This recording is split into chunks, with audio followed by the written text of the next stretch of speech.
Hello guys, आज हम एक बहुत ही शानदार मूवी को एक्सप्लेन करने वाले हैं जिसमें हमें 7 शानदार हीरो की कहानी दिखाई गई है और इसीलिए इस मूवी का नाम है द मैग्निफिसेंट 7। उम्मीद है कि ये वीडियो आपको काफी पसंद आने वाली है। तो मूवी की शुरुआत में हम एक गांव को देखते हैं जहां पर कुछ भोले भाले लोग चर्च में बैठकर आने वाली मुसीबत पर बात कर रहे होते हैं, क्योंकि एक बार्थो नाम के बहुत ही खतरनाक गुंडे की नजर इनके गाँव पर पड़ चुकी है और उसने पहले भी बहुत से दूसरे गाँव को डरा धमका कर हड़प लिया है। तभी मैथ्यू कहता है कि हम यहाँ से नहीं जाएंगे, हम कानून की मदद लेंगे। जिस पर ये लोग कहते हैं कि उसने कानून को खरीद रखा है, हमारा शेरिफ भी उसका पालतू है। पर मैथ्यू कहता है कि हम उससे लड़ेंगे। जिस पर ये लोग कहते हैं कि बार्थो के पास उसकी पूरी फौज है, हम सीधे साधे गांव वाले भला उसका सामना कैसे कर पाएंगे। और फिर तभी बार्थो भी यहाँ पर अपने आदमियों के साथ आ जाता है, जिसे देखकर ये सब डर जाते हैं। जिसके बाद बार्थो इन गाँव वालों से कहता है कि मुझे तुम्हारी जमीनें चाहिए, अब या तो तुम खुशी खुशी मुझे दे दो या फिर मैं उन्हें छीन लूंगा। पर चलो फिर भी मैं तुम्हें एक ऑफर देता हूँ, 1 बीघा जगह के बदले में तुम्हें 2000 रुपए दूंगा। जिस पर ये लोग कहते हैं कि ये तो बहुत ही कम कीमत है। जिस पर बार्थो के गुंडे इन सभी गांव वालों को चर्च से बाहर निकालकर मारना शुरू कर देते हैं और फिर चर्च को भी जला देते हैं। और फिर बार्थो इन सबसे कहता है कि मैं 3 हफ्ते बाद वापस आऊंगा, जिनको भी मेरा ऑफर मंजूर है वो कागज तैयार रखें और जिन्हें मंजूर नहीं है उनका मालिक तो बस ईश्वर ही है। पर तभी जाते हुए मैथ्यू इससे कहता है कि तुम बहुत ही घटिया इंसान हो, सिर्फ जमीन के लिए कितना नीचे गिर सकते हो।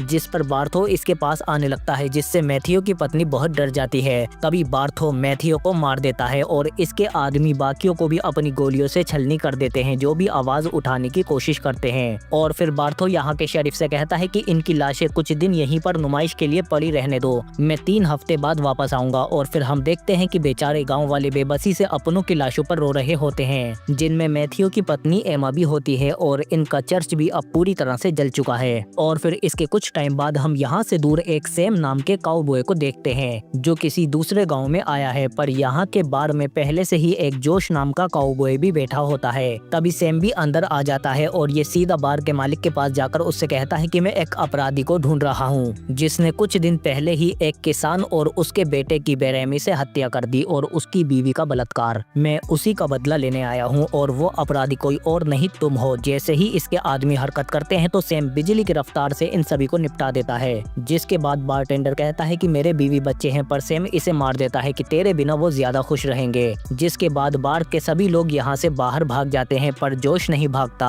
वो सैम से कहता है कि पैसों के लिए किसी की भी जान ले लेना अच्छा धंधा है। और फिर हम देखते हैं कि जब सैम बाहर आता है तो इसे एमा मिल जाती है, जो अपने साथी के साथ यहाँ आई थी। एमा इसे अपने गाँव की सारी दास्तां बताने लगती है कि हमारे गाँव के सभी लोग खतरे में है। एक बार्थो नाम के बहुत ही खतरनाक गुंडे ने वहाँ के शेरिफ को अपने साथ मिला रखा है। वो हमारी जमीनें हड़पना चाहता है और उसने मेरे पति को मेरी आंखों के सामने मार दिया। हम जानते हैं कि तुम पैसों के लिए काम करते हो, इसीलिए हम अपने सारे पैसे जोड़कर ले आए हैं, ये हमारा सब कुछ है। पर सैम को पैसों से ज्यादा बार्थो में दिलचस्पी है। ऐसा लगता है कि बार्थो की सैम से कोई पुरानी दुश्मनी है, इसीलिए सैम इनकी मदद के लिए मान जाता है। पर ये कहता है कि हमें और आदमी चाहिए। जबकि इधर हम देखते हैं कि जोश अपने घोड़े को वापस लेने के लिए आया होता है, जिसे इसने गिरवी रखा था, पर ये जुए में हार चुका है। तभी यहाँ पर सैम आ जाता है और इससे कहता है कि घोड़े की कीमत मैं दे दूंगा, क्योंकि मेरे पास तुम्हारे लिए एक काम है जिसके बदले में तुम्हें काफी पैसे भी मिलेंगे, बस कुछ सरफिरे बुजदिलों को निपटाना है। जिस पर जोश कहता है कि ठीक है तो चलते हैं। और फिर जब ये लोग गांव से निकलकर काफी दूर आ जाते हैं तो तभी सैम जोश से कहता है कि यहाँ से 20 मील दूर एक सप्लाई स्टेशन है, वहाँ पर तुम्हें एक आदमी को ढूंढना है जिसका नाम है गुड नाइट। अब जल्दी जाओ और 3 दिन बाद मुझे सिटी जंक्शन पर मिलो। इसलिए ये दोनों अलग अलग हो जाते हैं। और फिर हम देखते हैं कि काफी दूर चलने के बाद सैम और एमा जंगल में एक झोपड़े के पास आ जाते हैं, जहाँ पर इन्हें एक विस्कस नाम का आदमी मिलता है। और सैम इससे कहता है कि तुमने एक ऑफिसर को मारा था, तुम्हारे ऊपर इनाम है और तुम्हारा वारंट भी निकल चुका है। कायदे के हिसाब से तो मुझे तुम्हें अभी ही मार देना चाहिए, पर मेरे पास तुम्हारे लिए एक ऑफर है, तुम मेरे साथ चलोगे। ज्यादा कुछ नहीं, बस कुछ सनकी बदमाशों को मारना है और फिर मिशन पूरा होते ही मैं तुम्हें आजाद कर दूंगा। जिस पर विस्कस मान जाता है। जबकि इधर हम देखते हैं कि काफी दूर चलने के बाद जोश भी अब गुड नाइट की तलाश में उसी जगह पर आ जाता है। पर यहाँ इसे गुड नाइट के साथ उसका साथी बिली भी मिलता है, जो मौत का खेल खेल रहा होता है, जिसमें इनमें से कोई एक ही जिंदा बचेगा। पर तभी सामने वाले के गोली चलाने से पहले ही बिली उसे अपने हेयर पिन से मार देता है। जिसके बाद गुड नाइट इन सबसे पैसे इकट्ठे करने लगता है और जब ये जोश के पास आता है तो जोश इससे कहता है कि मुझे सैम ने यहाँ भेजा है। जिस पर गुड नाइट इन्हें अपने साथ ले जाता है और फिर जोश गुड नाइट को सारी बातें बता देता है कि सैम को एक मिशन के लिए तुम्हारी जरूरत है, इसीलिए उसने तुम्हें बुलाया है। जिस पर गुड नाइट कहता कहता है कि मैं तो चलूंगा पर बिली मेरे साथ साथ ही रहता है, इसीलिए इस मिशन में ये भी मेरे साथ आएगा। और फिर हम देखते हैं कि 3 दिन बाद ये सभी लोग वहीं पर मिलते हैं जहाँ पर सैम ने आने के लिए कहा था। सैम और गुड नाइट एक दूसरे को देखकर बहुत खुश होते हैं क्योंकि ये दोनों पुराने दोस्त हैं। गुड नाइट कहता है कि ये बिली है जो हमेशा मेरे साथ रहता है, जिसके बाद सैम गुड नाइट से कहता है कि ये मिस एमा है, इन्हीं के काम के लिए मैंने तुम्हें यहाँ बुलवाया है। जिस पर गुड नाइट कहता है कि बहुत अच्छे मिस एमा, आप फिक्र मत करिए, जल्दी ही सब कुछ ठीक हो जाएगा।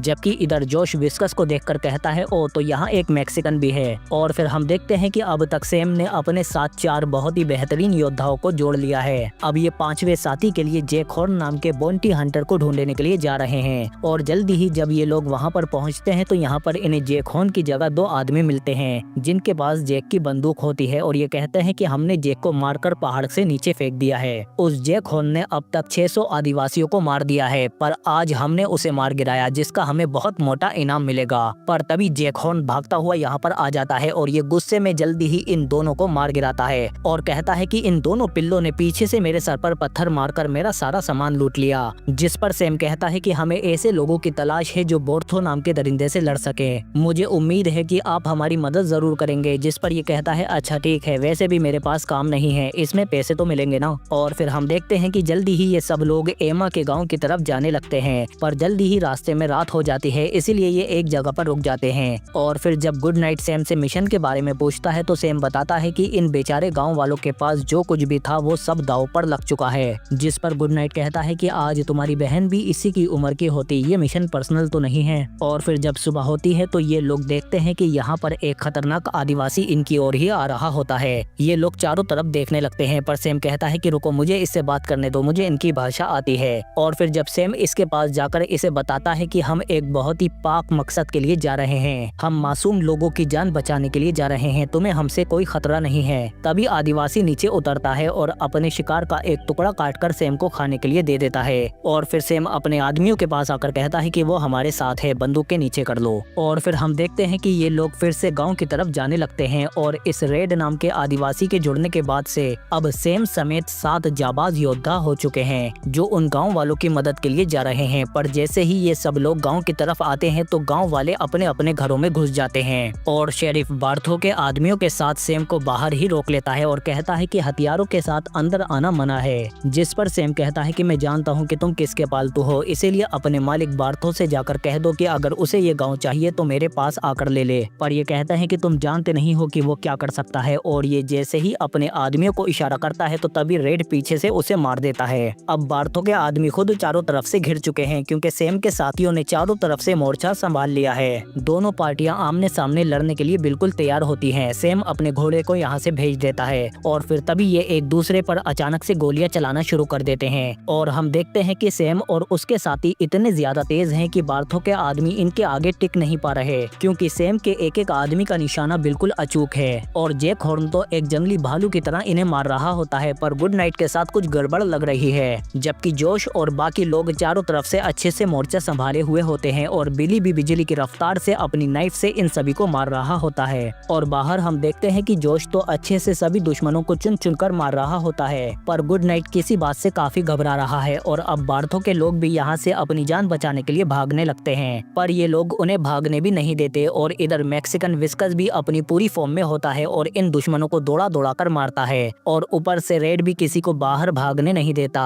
पर इन सबको निपटाने के बाद एक दुश्मन गुड नाइट के सामने से निकल जाता है और गुड नाइट उसे शूट नहीं कर पाता। तभी जोश इसके पास आकर कहता है कि निशाना लगाओ वरना वो रेंज से बाहर चला जाएगा। पर गुड नाइट निशाना नहीं लगा पाता और दुश्मन भाग निकलता है। लेकिन तभी बिली आकर बात को संभाल लेता है कि ये बंदूक ही जाम है। और अब इन सबको मारने के बाद सैम अपने साथियों से कहता है कि बहुत ही अच्छी शुरुआत है। और फिर हम देखते हैं कि शेरिफ नीचे छिपा हुआ होता है, जिससे सैम कहता है कि बाहर निकल कायर और एक पालतू कुत्ते की तरह अपने मालिक से जाकर कह दे कि इस गांव पर अब हमारा कब्जा हो चुका है, अगर उसे ये गांव चाहिए तो आकर ले ले, एक मर्द की तरह। जिस पर शेरिफ कहता है कि वो अपनी बहुत बड़ी फौज के साथ आएगा। पर सैम कहता है कि वो हम देख लेंगे, तू बस जाकर उससे कह दे कायर, 1 नंबर का कायर है वो, चल अब निकल यहाँ से। और फिर शेरिफ के जाने के बाद तभी यहाँ पर एमा आ जाती है और गाँव वालों से कहती है कि चलो सब लोग बाहर आओ, डरने की कोई जरूरत नहीं, देखा ना तुमने इन लोगों ने उनका क्या हाल किया। और फिर धीरे धीरे सभी गाँव वाले अपने घरों से निकलकर बाहर आने लगते हैं और एमा कहती है कि अब से ये हमारी हिफाजत करेंगे, मैंने इन्हें यहाँ बुलाया है। जिसके बाद सैम कहता है कि अब मेरी बात ध्यान से सुनो, हम यहाँ तुम्हें बचाने आए हैं पर उसके लिए हमें तुम्हारी मदद चाहिए। जिस पर ये गाँव वाले कहते हैं कि हम लोग कैसे लड़ सकते हैं, हमारे पास इतनी हिम्मत नहीं है। पर सैम कहता है कि बंदूक हाथ में आते ही हिम्मत भी आ जाएगी, हम तुम्हें तैयार करेंगे। तुम सबके पास 1 हफ्ता है, क्योंकि 3 दिन बार्थो तक खबर पहुंचने में लगेंगे और 3 दिन उसे वापस आने में और 1 दिन तैयारी में। इसीलिए आज रात अच्छे से सो जाओ, क्योंकि बार्थो अब पूरी फौज लेकर आएगा।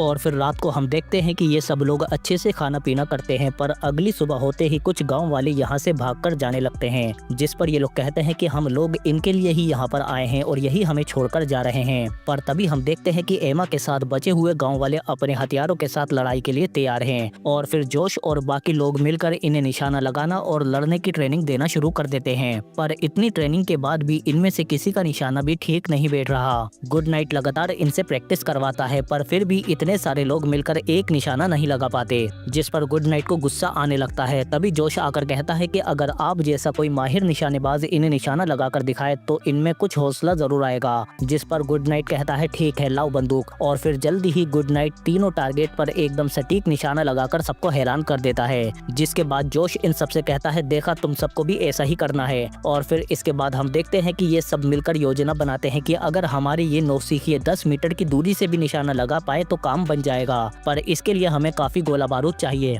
इसीलिए ये सब पास की खदान पर हमला कर देते हैं, जहां पर बोर्थो के आदमियों ने गांव वालों को गुलाम बना रखा था। सैम और उसके साथी जल्दी ही एक एक करके बार्थो के सभी आदमियों को मार देते हैं और फिर यहाँ आकर इन मजदूरों से कहते हैं कि आज से तुम सब आजाद हो और हमारे साथ मिलकर लड़ सकते हो। और फिर ये यहाँ का सारा गोला बारूद उठाकर अपने साथ गाँव में ले आते हैं और इन मजदूरों को भी वापस इनके गाँव में ले आते हैं। और फिर हम देखते हैं कि जल्दी ही ये सब लोग दिन रात एक करके लड़ाई की रणनीति बनाते रहते हैं। जबकि इधर शेरिफ ने भी अब तक बार्थो को सैम की खबर दे दी है। जिस पर बार्थो कहता है कि सिर्फ 7 लोगों ने मेरे 22 सबसे बेहतरीन शूटर को मार दिया। जिस पर शेरिफ कहता है कि वो बहुत माहिर हैं। तभी बार्थो शेरिफ को मार देता है और फिर अपने आदमियों से कहता है कि बहुत हुआ, फौज तैयार करो, मैं उन सबको अपने पैरों तले रोन डालूंगा। जबकि अगले दिन हम देखते हैं कि एमा खुद निशानेबाजी की प्रैक्टिस कर रही होती है। तभी जोश आकर इससे कहता है कि तुम तो एक माहिर निशानेबाज निकली। जिस पर ये बताती है कि मेरे पिता ने मुझे ये सब सिखाया है। जोश इसे इम्प्रेस करने की कोशिश करता है, पर एमा इसकी बातों में नहीं आती। और फिर जल्दी ही हम देखते हैं कि ये लोग दिन ब दिन अपनी तैयारियों को और ज्यादा मुकम्मल करते जा रहे हैं। इन्होंने चारों तरफ बारूद बिछा रखा है और छिपने के लिए गड्ढे, ताकि दुश्मन को चौंकाने का कोई भी मौका हाथ से न जाने पाए। और फिर रात को हम देखते हैं कि ये सब लोग खूब मस्ती और दारूबाजी कर रहे होते हैं, क्योंकि किसी को नहीं पता कि इस जंग के बाद कौन कौन जिंदा बचेगा। और फिर अगले दिन बार्थो भी अपनी फौज लेकर इनकी तरफ आ रहा होता है, पर अब तक सैम और उसके साथियों की तैयारियां भी कंप्लीट हो चुकी हैं। पर फिर भी गुड नाइट यहाँ से जाने का फैसला करता है। सैम इसे रोकने की कोशिश करता है, पर गुड नाइट कहता है कि मुझे एक उल्लू दिखाई देता है जो हर वक्त मुझे घूरता रहता है, इसीलिए मैं इस लड़ाई को नहीं लड़ पाऊंगा। और इसीलिए गुड नाइट यहाँ से चला जाता है। पर बाकी लोग डटे रहते हैं और कहते हैं कि हमने कभी पीठ नहीं दिखाई तो इस बार भी नहीं दिखाएंगे। और फिर इसके बाद एमा सैम के पास आकर कहती है कि गुड नाइट की जगह मैं लूंगी, मैं भी एक अच्छी निशानेबाज हूँ। और फिर अगले दिन हम देखते हैं कि जंग का दिन आ चुका है। ये सब लोग जंग के लिए पूरी तरह से तैयार हैं और अब बोर्थो भी अपने आदमियों के साथ गांव के बाहर आकर खड़ा हो चुका है। और इधर सैम के सभी आदमियों ने भी अपना अपना मोर्चा संभाल लिया है। तभी बार्थो का आदिवासी डिनाले हमले का आगाज करता है, जिस पर बार्थो की फौज गांव की तरफ तेजी से बढ़ने लगती है, जिनके घोड़ों की आवाज ये साफ साफ सुन रहे होते हैं। और जल्दी ही बार्थो की फौज इनके काफी करीब आ जाती है और जैसे ही ये हमले की रेंज में आते हैं तो तभी ये लोग बारूद से सुरंगों को उड़ा देते हैं, जिसमें बार्थो के काफी सारे आदमी मारे जाते हैं। और फिर अचानक हुए धमाके से कोई भी संभल नहीं पाता और फिर बिखरी हुई बार्थो की सेना को आसपास छिपे हुए गांव वाले चारों तरफ से घेरकर मारना शुरू कर देते हैं, क्योंकि बार्थो के लोगों को कुछ भी समझ नहीं आ रहा कि आखिर हो क्या रहा है, क्योंकि गांव वाले हर तरफ से हमला कर रहे हैं, जमीन के नीचे से भी और ऊपर से भी, जिससे बार्थो के लोग अब बच नहीं पा रहे। पर बार्थो की फौज काफी बड़ी है, इसीलिए यह अब गाँव के अंदर घुसना शुरू हो जाते हैं। लेकिन तभी सैम और उसके दूसरे साथी इन सभी को गोलियों से भूनना शुरू कर देते हैं, क्योंकि सैम के एक एक साथी का निशाना बिल्कुल अचूक है, जबकि बिली चाकू और बंदूकों से सबको मार रहा होता है। और इधर जैक भी एक भालू की तरह दुश्मनों को खुलेआम मार रहा होता है। मतलब सैम की रणनीति काम कर रही है, क्योंकि ये सभी लोग बार्थो के आदमियों को सिर्फ मार नहीं रहे बल्कि उन्हें किसी एक खास जगह पर जाने को भी मजबूर कर रहे हैं। इसीलिए बार्थो के आदमी धीरे धीरे इनके बिछाए हुए जाल की तरफ जाने लगते हैं, जिससे वो अनजान हैं। और जैसे ही ये लोग बीच गाँव में आते हैं तो तभी चारों तरफ से गांव वाले और सैम के आदमी इन्हें गोलियों से भूनना शुरू कर देते हैं। नौसिखियों की अंधाधुंध गोलियों से बार्थो के काफी आदमी मारे जाते हैं, जिसे देखकर बार्थो कहता है कि बस बहुत हुआ, जाओ मेरा खास हथियार लेकर आओ। जबकि इधर हम देखते हैं कि सैम और उसके साथी मैदान में अभी भी डटे हुए होते हैं, पर इसी दौरान जोश को गोली लग जाती है। तभी विस्कस कहता है कि क्या कर रहा है, इसीलिए विस्कस बीच में आ जाता है और जोश को बचाने के लिए चारों तरफ शूट करने लगता है, जिससे जोश थोड़ा संभल जाता है। पर अब तक बार्थो के आदमी मशीन गन ले आते हैं, लेकिन अभी अंदर बार्थो के भी बहुत से आदमी हैं, जबकि इधर सैम और उसके साथी अभी भी इन दुश्मनों से लड़ने में लगे हुए होते हैं। ये लोग बिल्कुल भी पीछे हटने को तैयार नहीं है। इस गांव की लड़ाई अब बहुत ही इंटेंस हो चुकी है। तभी गुड नाइट भी यहाँ पर आ जाता है और इन लोगों को मारते हुए सैम से कहता है कि सब लोग अंदर छिप जाओ, उनके पास मशीन गन है, वो भून कर रख देंगे। और फिर तभी मशीन गन चालू हो जाती है और ये लोग इन सबको गोलियों से भूनना शुरू कर देते हैं। हालांकि अंदर बार्थो के लोग भी हैं, पर बार्थो उसकी परवाह नहीं करता। ये सबके ऊपर अंधाधुंध गोलियां बरसाते हैं, जिसमें गांव वाले और बार्थो के आदमी भी मारे जा रहे हैं। सैम और उसके लोग छिपने की कोशिश करते हैं और जल्दी ही सब अपनी अपनी जगह पर सेट होकर छिप जाते हैं, क्योंकि कुछ देर तक ऐसे ही अंधाधुंध गोलियां चलती रहती हैं। और जब गोलियां खत्म होती हैं तो सैम कहता है कि जल्दी निकलो यहाँ से, औरतों और बच्चों को यहाँ से बाहर निकालना होगा। जबकि इधर बिली और गुड नाइट ऊपर टावर पर मोर्चा संभाल लेते हैं, लेकिन नीचे डिनाले पीछे से जैक होन पर हमला कर देता है। पर जैक फिर भी उसकी तरफ बढ़ता है, पर डिनाले एक के बाद एक इसे कई सारे तीरों से छलनी कर देता है। जबकि इधर हम देखते हैं कि सैम जल्दी ही गांव के बच्चे और औरतों को जंगल की तरफ भेज देता है और अब अंदर जैक को मारने के बाद डिनाले एमा के पास आ जाता है और ये उसकी तरफ बढ़ने लगता है। एमा की गोलियां भी खत्म हो चुकी हैं, लेकिन तभी पीछे से रेड आ जाता है और वो इसे अपनी तेज तर्रार चाकू से काटना शुरू कर देता है और जल्दी ही इस गद्दार को मार देता है। जबकि बाहर हम देखते हैं कि मशीन गन फिर से रिलोड हो चुकी है और ये लोग फिर से अंधाधुंध गोलियां बरसाना शुरू कर देते हैं, जिसका सामना ये लोग नहीं कर पाते। इसीलिए जोश कहता है कि मशीन गन का कुछ करना पड़ेगा। इसीलिए गुड नाइट और बिली ऊपर से जोश को कवर करने लगते हैं और सैम पीछे से कवर करता है। और इस सब के बीच में जोश जल्दी ही घोड़ा लेकर मशीन गन की तरफ भागने लगता है। पीछे से इसके साथी इसे कवर कर रहे होते हैं। जोश भी काफी आदमियों को मारते हुए सीधा मशीन गन की तरफ बढ़ रहा होता है। तभी बार्थो कहता है कि ऊपर टावर पर निशाना लगाओ और जल्दी ही ये लोग मशीन गन से टावर को शूट करना शुरू कर देते हैं, जिसमें बिली और गुड नाइट दोनों गोलियों से छलनी होकर मर जाते हैं।